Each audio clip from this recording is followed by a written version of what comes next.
안녕하세요, 원희씨입니다. 9월 17일 정식으로 업데이트되는 워치OS 7에 대해서 소개해드리도록 하겠습니다. 그럼 함께 가시죠.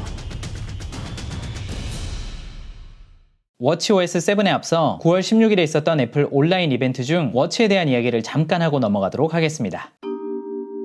워치 시리즈 6와 워치 SE 버전 두 가지가 출시가 되었는데요. 이 두 제품을 소개하면서 애플이 강조했던 두 가지가 있습니다. 첫 번째는 건강이고요. 두 번째는 가족입니다. 이미 오래전부터 애플은 워치 하면은 건강이 떠오르도록 마케팅을 지속해왔는데요. 워치 시리즈 6에 혈중산소 포화도를 측정하고 호흡과 건강에 대한 이야기를 굉장히 많이 했는데요. 소비자들로 하여금 애플 워치는 곧 삶의 일부, 생명과 연결된다라는 시그널을 계속 던지는 애플 이벤트였다고 볼 수가 있습니다. 그리고 더 나아가 이러한 건강 기능은 나 자신뿐만이 아니라 아이폰을 사용하지 않는 가족들에게도 애플워치가 꼭 필요하다라는 식으로 설명을 이어갔는데요. 사실 굉장히 많은 분들이 애플워치 하면은 그게 꼭 필요한가 라는 질문을 아직까지도 던지기 때문에 애플은 이 코로나 시기에 더더욱 워치의 필요성, 건강의 중요성, 워치가 곧 생명이라는 하나의 공식을 굉장히 견고히 하려는 것처럼 보여졌습니다. 일단 이 정도로 마무리하고요. 워치OS 7에 대한 이야기를 시작하겠습니다. 첫 번째는 워치 페이스입니다.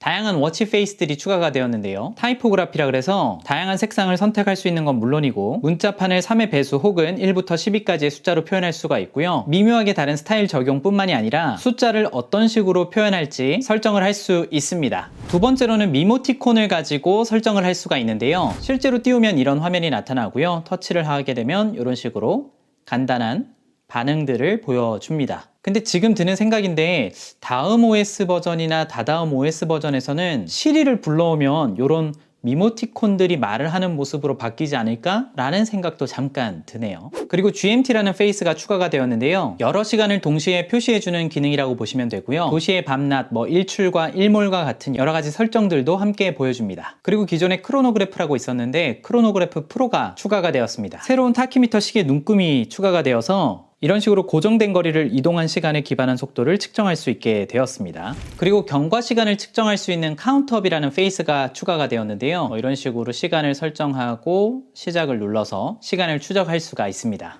또 스트라이프 페이스가 추가가 되었는데요. 다양한 직선의 색깔들을 조합해서 시계를 꾸밀 수 있는 페이스라고 보시면 되겠습니다. 그리고 마지막으로 제프 맥패트리지라는 작가의 워치 페이스가 추가가 되었는데요. 다른 많은 정보들은 없는 대신 눈 부분에 시간과 분이 표시가 되고요. 누를 때마다 변화가 생깁니다. 그리고 화면이 꺼졌을 때에는 테두리만 이렇게 나타나고 시간이 또렷하게 보이고요. 다시 누르면 색상이 나타나고 또 누르면 사람이 변경됩니다. 그리고 이런 다양한 페이스들은 다른 사람과 공유할 수가 있습니다. 자신만의 워치 페이스를 만들고 공유하는 재미도 있을 것 같네요. 그리고 이번에 새롭게 추가된 손 씻기 기능이 있는데요. 설정 손 씻기에 들어가서 손 씻기 타이머를 온 시켜주시면 사용을 할 수가 있습니다. 실제로 손을 씻을 때 마이크와 여러 가지 동작들을 인식해서 20초 동안 손을 씻는 것을 도와주고요. 손을 씻는 것이 얼마나 중요한지 다시 한번 알림을 통해서 확인시켜 줍니다. 그리고 많은 분들이 기다리셨던 수면 시간대를 설정하고 수면의 질을 측정할 수 있도록 도와주는 앱인데요. 이 수면 측정 기능을 사용하면 상시 화면이 표시되는 시리즈 5와 6 같은 경우에는 화면이 켜지지 않도록 설정이 되고요. 수면과 관련된 모든 데이터는 아이폰의 건강 탭에서 확인할 수가 있습니다. 그런데 사실 개인적으로는 애플에서 기본 제공되는 수면 기능보다는 타사에서 지원되는 수면 추적 기능이 조금 더 좋은 것 같더라고요. 그리고 새롭게 추가된 운동 기능들이 몇 가지 있는데요. 코어 트레이닝, 마무리 운동, 댄스, 기능성 근력 강화 운동 등 OS가 업데이트될 때마다 다양한 운동들이 추가가 되고 있습니다. 그리고 이번에 피트니스 플러스라는 앱이 추가가 되었는데요. 쉽게 말하면 홈 트레이닝을 체계적으로 할 수 있도록 도와주는 앱이라고 볼 수 있습니다. 처음에 볼 때는 이 시국에 정말 잘 맞는 앱을 만들었다라고 생각을 했었는데 사실 이미 유튜브에 너무나도 좋은 운동들이 많아서 한 달에 약 10불 정도를 지불하면서 이것을 사용하는 사람들이 많을까 하는 생각이 들더라고요. 그리고 이제 시리가 좀 더 똑똑해져서 번역 기능을 제공하는데요. How do you say hello in Korean? In Korean, hello is 안녕, 안녕, 안녕. 뭔가 목소리가 좀 그러네요. 아무튼 이런 식으로 시리를 불러서 번역을 바로바로 사용할 수도 있기 때문에 코로나가 끝나면 셀룰러가 되는 워치 가지고 여행도 자유롭게 할 수 있지 않을까 생각이 됩니다. 참고로 이번에 새로 출시된 두 가지 밴드가 있는데요. 버클이 전혀 없는 솔로 루프 그리고 브레이드 솔라 루프 두 가지가 있는데요. 이런 식으로 버클이 있는 형식이 아니다 보니까 워치를 구매할 때 요런 종이를 프린트해야 돼요. 그리고 나서 요런 종이를 만들어서 손목에다가 이런 식으로 돌려서 사이즈가 몇인지 측정을 한 다음에 요 12번까지 있는 다양한 종류의 사이즈 중에서 자신의 손목에 맞는 숫자를 지정해서 구입을 하셔야 됩니다.